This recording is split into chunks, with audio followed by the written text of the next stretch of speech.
সংসদ নির্বাচন যত এগিয়ে আসছে তত স্পষ্ট হচ্ছে একটি বিষয়, বাংলাদেশ জামায়াতে ইসলামী এবার আর কিং মেকার হতে চায় না। লক্ষ্য একটাই, নিজেদের হাতেই রাষ্ট্র ক্ষমতা। জোটের অঙ্ক বদলেছে প্রার্থী বাছের কৌশল, বদলেছে রাজনীতির ভাষা। কিন্তু প্রশ্ন হলো, এই পরিবর্তনগুলো কি জনগণ জানতে পারছে, নাকি পরিকল্পিতভাবেই আড়ালে রাখা হচ্ছে? বিস্তারিত জানাচ্ছেন প্রিয়া জান্নাত। আগের নির্বাচনগুলোতে জামাতের ভূমিকা ছিল স্পষ্ট, বিএনপিকে ক্ষমতায় আনার কৌশলগত সঙ্গী। কিন্তু এবার দৃশ্যপট পুরোপুরি ভিন্ন। জামাত এবার সরাসরি ক্ষমতায় যেতে চায় এবং সে লক্ষ্যেই তারা গঠন করেছে ৮ দলীয় ঐক্যজোট। প্রতিটি আসনে চালানো হচ্ছে জরিপ, প্রার্থী ঠিক হচ্ছে ভোটের অঙ্কে, না যোগসূত্রে না দলীয় পদে। কোথায় বিএনপির হেভিওয়েট, কোথায় সংখ্যালঘু ভোট, কোথায় পাহাড়ি জনসংখ্যা, সবকিছুই হিসাব করছে আলাদা রিসার্চ টিম।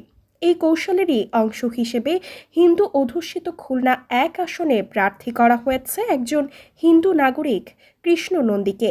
স্থানীয় সূত্র বলছে, জনপ্রিয়তার দিক থেকে তিনি এতটাই শক্তিশালী যে বিএনপির শীর্ষ নেতৃত্ব সেখানে পড়তে পারে চাপে।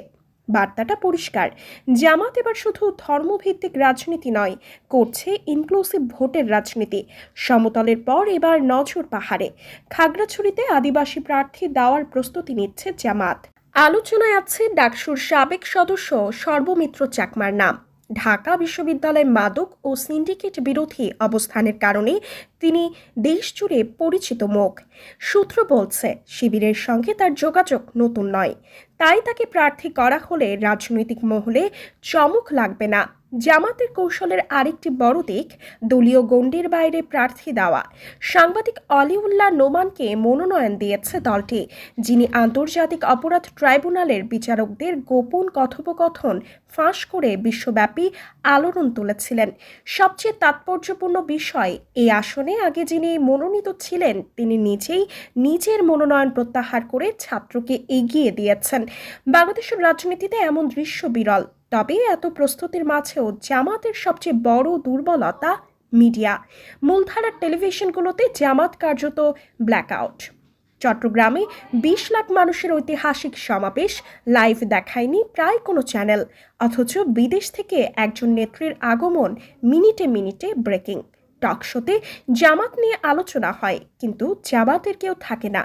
৩ জন গেস্ট মানেই ২ জন বিএনপি। নিজেদের টেলিভিশন দিগন্ত টিভি এখনও বন্ধ।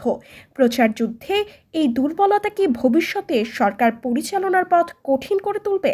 ক্ষমতায় গেলে ২৪ ঘন্টা মিডিয়া আক্রমণ সামাল দেওয়ার প্রস্তুতি কি আছে জামাতের?